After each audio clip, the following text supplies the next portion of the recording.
Hello बच्चों, एक बार फिर से स्वागत है आपका अपने यूट्यूब चैनल नवोदय एकेडमी पर।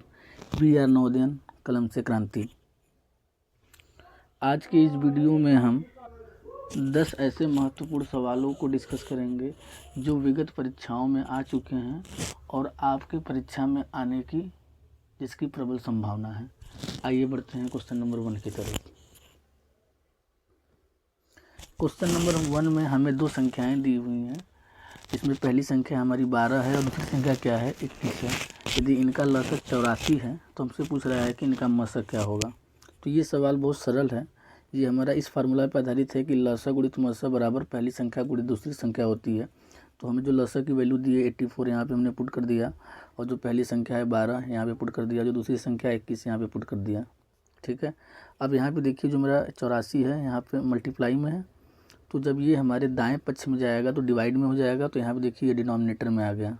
ठीक है। फिर इसको हमने 12 से काट दिया, 12 एकम 12, 12 पंजे 60, 12 छंग 72, 12 सत्ते 84। तो 7 बार में हमारा क्या हो गया, कट गया। ठीक है। अब हमने 7 से 21 को काट दिया, तो 7 तरीका 21 होता है, तो 3 बार में कट गया। तो 1 से 3 में मल्टीप्लाई करेंगे तो हमारा क्या आ जाएगा, 3 आएगा, और डिनोमिनेटर में 1 आएगा। तो हमारा मसक क्या हो गया बच्चों, 3। तो हमारा करेक्ट आंसर क्या हो गया, ऑप्शन नंबर ए। अगले प्रश्न में हमें दिया हुआ है कि एक बॉक्स है, उसमें 6 नीली, 4 सफ़ेद और 8 लाल कंचे हैं। ठीक है। कंचा मतलब गोली, जो बच्चे गांव में खेलते रहते हैं।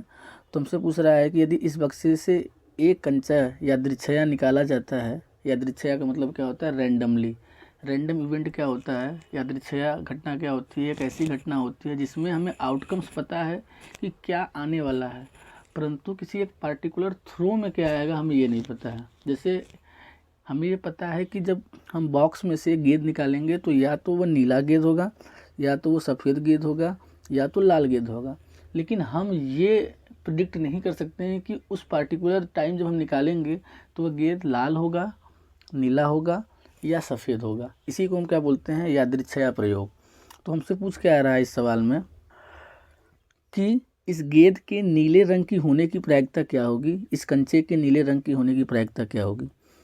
तो ये सवाल में पहले हम कुल कंचों की संख्या निकाल लेंगे। तो कुल कंचों की संख्या निकालने के लिए इन तीनों कंचों की जो संख्या दी हुई है उसको हम जोड़ देंगे। तो 6 4 10 और 18 हो गया। तो कुल कंचों की संख्या कितनी हो गई, 18 हो गई। तो हमसे पूछ क्या रहा था यहाँ पे आपसे, नीले रंग के बारे में। तो हमारा जो कुल अनुकूल प्रयोगों की संख्या हो गई वो 6 हो गया। तो हम जानते हैं जो प्रायिकता का सूत्र होता है वो क्या होता है, कुल अनुकूल प्रयोगों की संख्या बटा में कुल संभावित प्रयोगों की संख्या। ठीक है। तो वहाँ पे अकॉर्डिंगली वैल्यू पुट कर दी गई, तो क्या हो गया आपका 6/18 हो गया। ठीक है। अब इसको हमने 6 से काट दिया, 6 कम 6 6 तरीक 18। तो हमारा करेक्ट आंसर क्या हो गया, 1/3। तो ऑप्शन नंबर सी हमारा इस क्वेश्चन का आंसर हो जाएगा। अगले प्रश्न में हमें बारंबारता बंटन का बहुलक और माध्यिका दिया हुआ है। तुमसे पूछ रहा है कि इसका माध्य क्या होगा। ठीक है। तो हमें ज्ञात है कि बहुलक बराबर क्या होता है, 3 माध्यिका माइनस 2 माध्य। तो हमें बहुलक का मान 42 दिया था, तो हमने यहाँ पे 42 वैल्यू पुट कर दी, और माध्यिका की वैल्यू क्या दी थी, 38.1। तो हमने यहाँ पे इसकी वैल्यू पुट कर दी। तो इसमें जब हम 3 का मल्टीप्लाई करेंगे तो हमारा क्या हो जा रहा है, 114.3 माइनस 2 गुणित माध्य। अब हमने क्या किया, ये 2 गुणित माध्य को इस तरफ भेज दिया। ठीक है। तो यहाँ पे आ गया, और यहाँ 42 प्लस में तो गया तो माइनस में हो गया। तो अब देखिए यहाँ 42 में हमारा दशमलव नहीं है। ठीक है। तो दशमलव मेरा क्या होगा, 2 के बाद होगा। तो यहाँ पे हमने देखिए 2 के बाद दशमलव लगाया है, और फिर उसको घटाया तो क्या आया, 72.3 आ रहा है। फिर इसको हमने 2 से भाग दे दिया। तो 2 से भाग देने पे हमारा आंसर क्या आ रहा है, 36.15। तो इसका करेक्ट आंसर क्या हो जाएगा बच्चों, आपका ऑप्शन नंबर बी। ठीक है। क्वेश्चन नंबर 4 में हमसे पूछ रहा है कि उपर्युक्त बारंबारता बंटन का बहुलक वर्ग होगा। तो आपको यहाँ समझ में आ रहा है कि जो हमारा बारंबारता वो क्या है, 7 11 15 18 9, और इसमें जो सबसे बड़ी वैल्यू है वो क्या है आपकी, 18 है। तो 18 के रिस्पेक्ट में जो हमारा वर्ग अंतराल है वो क्या है बच्चों, 15 से 20 है। तो हमारा करेक्ट आंसर क्या हो जाएगा, ऑप्शन नंबर डी। ठीक है।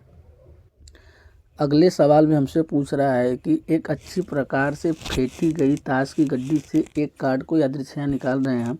तो इसका तस्वीर वाला कार्ड क्या होता है आपका, जिसको हम फेस कार्ड बोलते हैं। इसमें हमारा क्या आता है, बादशाह आता है, और क्या आती है, बेगम आती है, और क्या आता है, गुलाम आता है। यदि आप ताश देखें हैं तो आपको पता होगा कि बादशाह, बेगम और गुलाम क्या होता है, इस पर देखेंगे तो चित्र बना होता है, इसीलिए इसको हम क्या बोल रहे हैं, तस्वीर वाला कार्ड।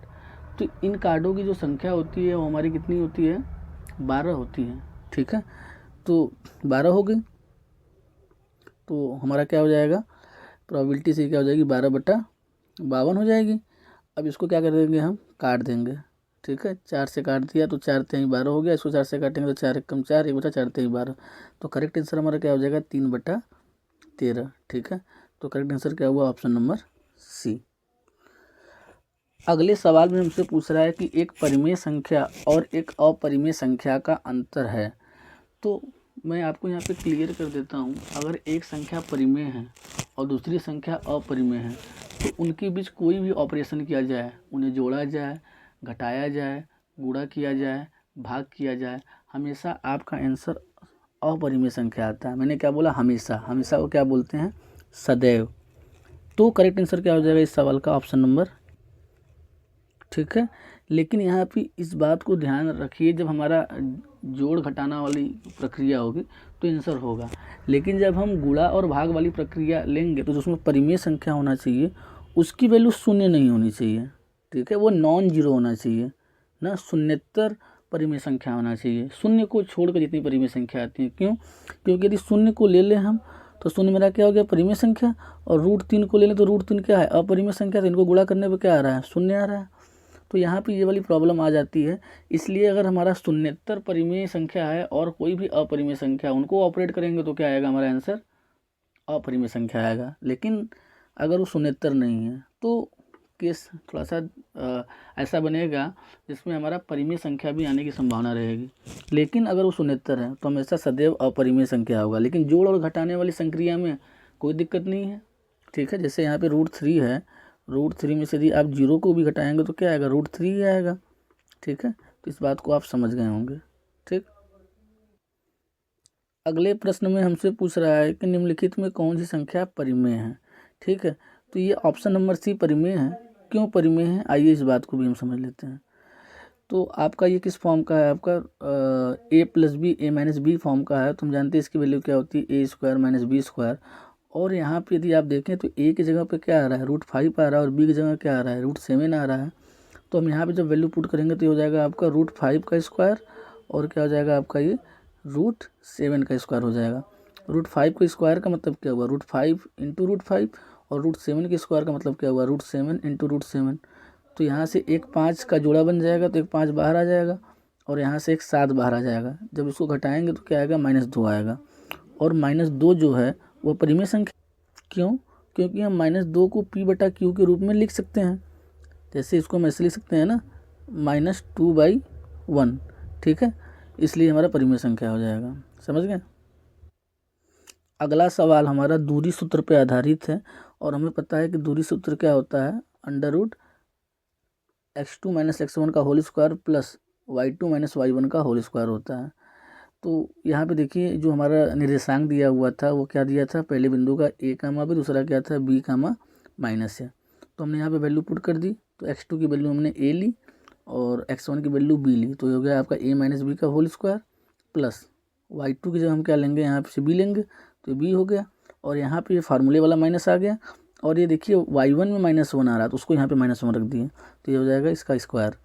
तो ये है a - b का whole square, as it is उतार दिया गया है, और यहाँ पे इन दोनों चिन्हों का गुणा कर दिए, तो माइनस माइनस क्या हो जाएगा आपका, प्लस हो जाएगा। अब इसको हमने a - b के होल स्क्वायर से ओपन कर दिया, तो क्या बनेगा आपका a² + b² - 2ab, और इसको ओपन करेंगे तो क्या बनेगा, b² + a² + 2ab। तो यहाँ पे हमारा -2ab + 2ab ये दोनों हमारे कट जाएंगे, तो क्या बचा है आपका a² 2 बार आएगा, तो इसको हम लिख देंगे 2a², और b² 2 बार आएगा तो क्या लिख देंगे 2b²।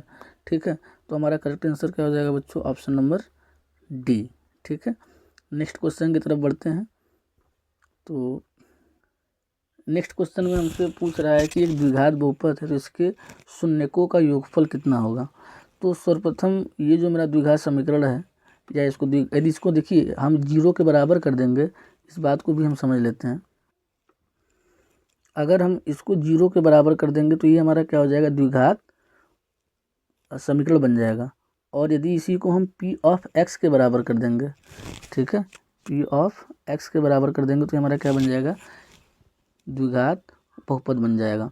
तो इससे हम मानक रूप से तुलना करेंगे तो हमारी a की वैल्यू क्या आ रही है, 4 आ रही है, b की वैल्यू क्या आ रही है, -4 आ रही है, और c की वैल्यू क्या आ रही है, 1 आ रही है। और यदि हम मान लेते हैं कि इसके रूट अल्फ़ा और बीटा हैं तो अल्फ़ा प्लस बीटा की वैल्यू क्या होती है, -b/a। ये फार्मूला तो आपको याद ही होगा। और अल्फ़ा बीटा की वैल्यू क्या होती है, c/a। ठीक है, तो हमसे तो अल्फ़ा प्लस बीटा पे पूछ रहा है तो हम इसी को लेके चलेंगे। तो हमने अकॉर्डिंगली यहाँ पे वैल्यू पुट कर दी। -b की वैल्यू क्या है, -4, तो यहाँ पे हमने -4 रखा। ये फार्मूले वाला -1 यहाँ पे आ रहा है, इसको ध्यान में रखेंगे आप। फिर a की वैल्यू क्या है, 4, तो यहाँ पे हमने 4 पुट कर दिया। तो ये माइनस माइनस मिल के आपका प्लस हो जाएगा। और ये 4 से 4 कट जाएगा तो अल्फ़ा प्लस बीटा की वैल्यू आपकी क्या आ जाएगी, 1। तो हमारा करेक्ट आंसर क्या हो जाएगा, ऑप्शन नंबर ए। प्रश्न नंबर 10 में हमसे क्या बोल रहा है, रैखिक समीकरण का 2 युग्म दिया हुआ है, x - y = 8, दूसरा दिया हुआ है 3x - 3y = 16।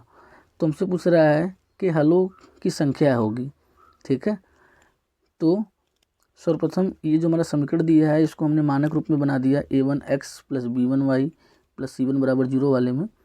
फिर हमने उन दोनों से कंपेयर किया, जो मेरा मानक रूप होता है, वहाँ से हमारा a1 की वैल्यू क्या आ गई, 1 आ गई। यहाँ पे देखिए 1 है, साथ में माइनस है तो ये -1 हो जाएगा, और ये क्या हो जाएगा, -8। इसी तरीके से इस समीकरण से हमारी ये वैल्यू आ जाएगी।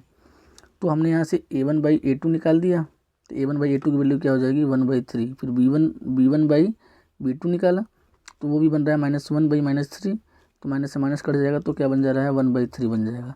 फिर c1/c2 निकाला तो -8/-16 हो जाएगा, माइनस से माइनस कट जाएगा। फिर 8 से काट दिए तो 8 × 8 8 दूनी 16, तो 1/2 आ गया। तो यहाँ से हमें समझ में आ रहा है कि a1/a2 = b1/b2 is not equal to c1/c2 वाला केस है। और ऐसे केस में जो रेखाएं होती हैं समांतर रेखाएं होती हैं, और हमें पता है कि समांतर रेखाएं वे रेखाएं होती हैं जो एक दूसरे को कभी भी प्रतिच्छेद नहीं करती हैं। और हमें ये पता है कि जब हम द्विघात समीकरण जो हमारा क्या बोलते हैं, रैखिक समीकरण का युग्म होता है, वो जितने बिंदुओं पे प्रतिच्छेद करता है उसके उतने ही हल होते हैं। और समांतर रेखाएं एक भी बिंदु पे प्रतिच्छेद नहीं करती हैं, तो इसका क्या होगा, एक भी हल नहीं होगा। तो क्या होगा आंसर हमारा, ऑप्शन नंबर बी, कोई नहीं। अब यहाँ से हमारा क्वेश्चन नंबर 11 स्टार्ट हो जा रहा है। इसको हम नेक्स्ट वीडियो में डिस्कस करेंगे। यदि आप वीडियो की इस चरण तक बने हैं तो कृपया आप हमारे चैनल को लाइक, शेयर एवं सब्सक्राइब करना ना भूलें, क्योंकि आपका सब्सक्रिप्शन ही हमारा मोटिवेशन है। Thank you so much.